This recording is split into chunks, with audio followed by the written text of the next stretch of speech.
बहुत ही shocking plane crash. Air India की फ्लाइट AI 171 अहमदाबाद से लंदन जा रही थी। टेक्निकल फेलियर का लग रहा है। क्या यहाँ पर कोई इंजन फेलियर हुआ है मेंटेनेंस फेलियर की वजह से? ध्रुव राठी अपना ओपिनियन देते हैं अहमदाबाद में होने वाले प्लेन क्रैश पर। तो ये बात आपको पता ही होगा कि 12 जून को अहमदाबाद में बहुत ही भयंकर प्लेन क्रैश हुआ था, जिस प्लेन क्रैश में 241 लोगों की मृत्यु हो चुकी थी। तो इसी चीज को लेकर ध्रुव राठी ने अहमदाबाद के इस प्लेन क्रैश पर अपना ओपिनियन देते हुए क्या कहते हैं आप भी देख लीजिए। एक बहुत ही shocking plane crash. Air India की फ्लाइट AI 171 अहमदाबाद से लंदन जा रही थी। 240 से ज्यादा पैसेंजर्स और क्रू मेंबर्स इसमें बैठे थे और टेक ऑफ करने के सिर्फ 40 सेकंड बाद ही ये फ्लाइट बड़ी तेजी से नीचे डिसेंड करने लगी और लिटरली टेक ऑफ के 2 मिनट बाद ही ये प्लेन जाकर क्रैश कर जाता है गुजरात के रेजिडेंशियल एरिया में। ये पूरा इंसिडेंट इतना शॉकिंग इसलिए है क्योंकि इतिहास में इस स्पेसिफिक प्लेन टाइप के लिए ये पहला क्रैश है। ये एक बोइंग 787 ड्रीम लाइनर प्लेन था जिसका एक एक्सीलेंट सेफ्टी रिकॉर्ड है। आज तक इतिहास में ये प्लेन कभी क्रैश नहीं किया है।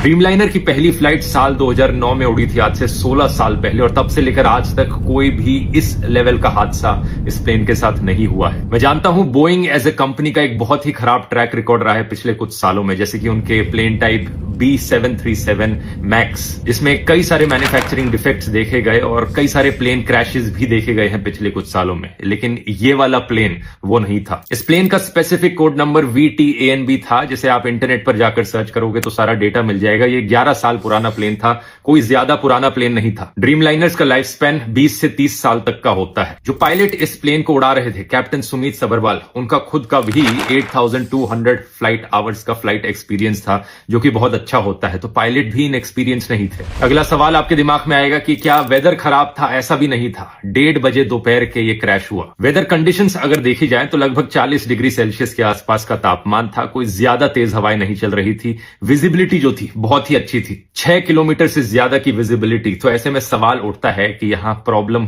कहां पर हुई। इसका असली जवाब हमें जल्द ही पता लगेगा। अभी प्लेन के ब्लैक बॉक्स से इंफॉर्मेशन को रिट्रीव किया जा रहा है, लेकिन मोस्ट लाइकली ये पूरा हादसा एक बहुत ही भयंकर टेक्निकल फेलियर का लग रहा है। क्या यहां पर कोई इंजन फेलियर हुआ है मेंटेनेंस फेलियर की वजह से? इसका असली जवाब तो हमें तभी पता लगेगा जब ब्लैक बॉक्स को रिट्रीव करके सारी इंफॉर्मेशन पब्लिक में रखी जाएगी। लेकिन सवाल यहां पर पूछे जाने चाहिए इन दो कंपनीज से, एयर इंडिया और बोइंग।